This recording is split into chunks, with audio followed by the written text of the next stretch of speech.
அன்புடையீர், நம் விஜய் அவர்கள் அவசர கதியில் எடுக்கும் முடிவுகளை பார்க்கும்போது அது அறியா சிறுவன் ஓட்டும் பைக்கு போன்றுதான் உள்ளது.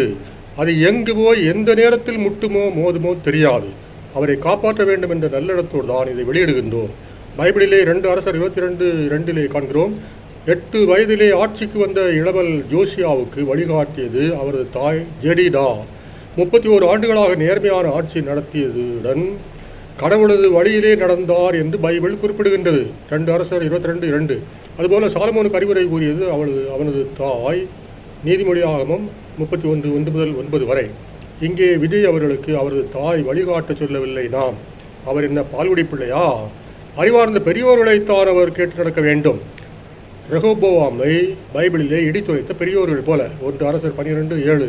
இப்போது விஜய் ஆட்சியில் நடக்கும் கூத்துக்களை பாருங்கள்.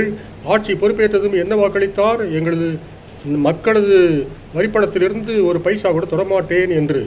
ஆனால் இப்போது அனைத்து எம்எல்ஏக்களுக்கும் கார் வழங்கப் போகின்றாராம்.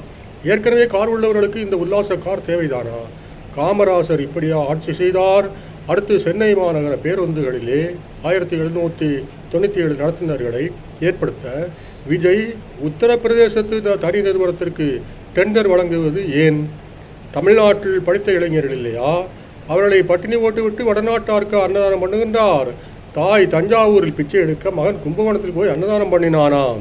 விஜய் அவர்களே, இடித்துரைக்கும் பெரியோர் சொல் கேட்டு பதமறிந்து நடப்பது நல்லது.